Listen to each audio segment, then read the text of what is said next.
Now I'm talking about chapter 6 anatomy of flowering plants according to new syllabus. तो topic is secondary growth in stem in dicot stem. Basic idea देना है इसका. तो after the maturation of primary tissue the dicotyledon stem increase in growth by the activities of two lateral meristem. The one is the stellar region known as vascular cambium produce secondary xylem and secondary phloem, and the other is the extrastellar region called phloem forms periderm. तो primary tissue जो है वो dicotyledon stem में increase कर जाता है, wide हो जाता है और एक्टिविटी से दो लेटरल मेरिस्टेम बनाता है, जिसमें कि पहला तो स्टीलर रीजन में होता है जो वेस्कुलर कैम्बियम होता है, वो प्रोड्यूस करता है सेकेंडरी जाइलम और सेकेंडरी फ्लोएम को, और दूसरा एक्स्ट्रा स्टीलर रीजन में होता है जिसे हम फेलोजेन कहते हैं और वो पेरिडम बनाता है.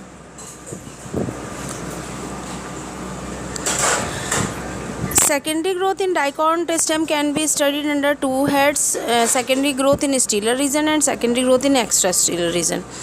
So now I am talking about secondary growth in stellar region. Origin and formation of vascular cambium. In the stellar region, secondary growth occur by the activity of vascular cambium. A strip of cambium that originate from the procambium is present between the xylem and phloem of the vascular bundle.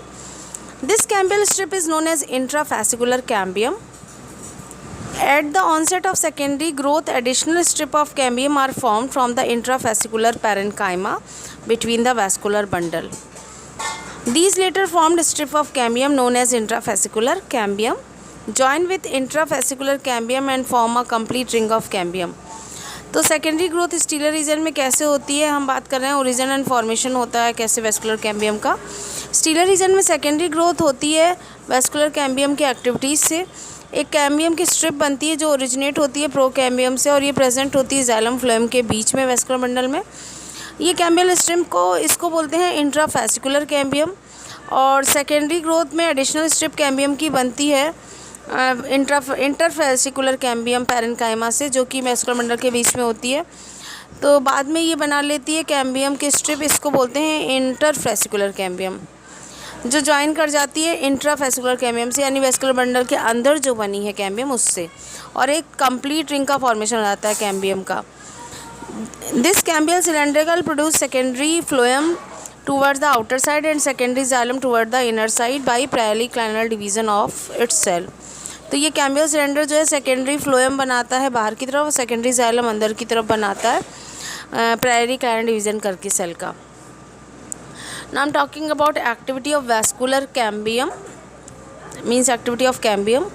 Initiation of secondary vascular tissue occur after maturation of primary xylem and phloem. At this stage, cambium is represented by a single layer of cell. Fusiform initials of the cambium divide vertically, each forming two daughter cells. One of the daughter cell remain meristematic while the other differentiate into xylem or phloem element. Cell which are produced outward from the phloem element and those inward xylem elements. Ray initial of cambium cut plates of parenchymatous cell both outward and inward. There are secondary medullary ray which extend horizontally from the pith to the secondary xylem and phloem. तो activity क्या होती है cambium में, initiation होता है पहले secondary vascular tissue का, जो कि मैचुरेशन के बाद प्राइमरी जाइलम और फ्लोएम बनाता है. इस स्टेज पे कैम्बियम को एक सिंगल लेयर ऑफ सेल से रिप्रेजेंट किया जाता है.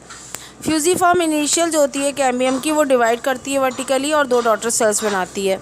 इनमें से एक डॉटर सेल जो है वो मेरिस्टेमेटिक रहती है, डिवाइड रहती है, जबकि दूसरी जो है वो डिफ्रेंशिएट होकर जाइलम और फ्लोएम एलिमेंट बना देती है.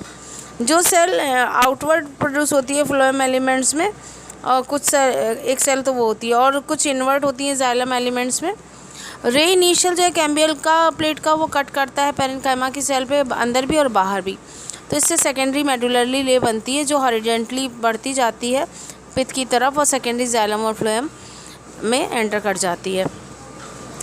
As secondary growth continues, the primary tissue lying outside the secondary vascular tissue, that is primary phloem, cortex and epidermis, are pushed outside and eventually crushed as they are subjected to pressure from inside by the enlarging secondary vascular cylinder.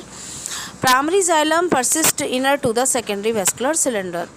तो जैसे जैसे secondary growth बढ़ती जाती है, primary tissue जो बाहर की तरफ है वो सेकेंडरी वेस्कुलर टिश्यू जिससे कि हम बोलते हैं प्राइमरी फ्लोएम, कॉर्टेक्स और एपिडर्मिस, इन्हें बाहर की तरफ पुश किया जाता है और ये क्रश हो जाते हैं क्योंकि इन पे प्रेशर पड़ता है अंदर की तरफ से और in large secondary vascular cylinder की वजह से।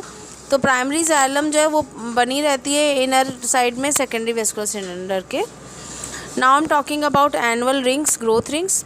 Activity of cambium is under the control of many physiological and environmental factor. In temperate region the climate condition are not uniform throughout the year, thus in woody plant that growth is temperate region.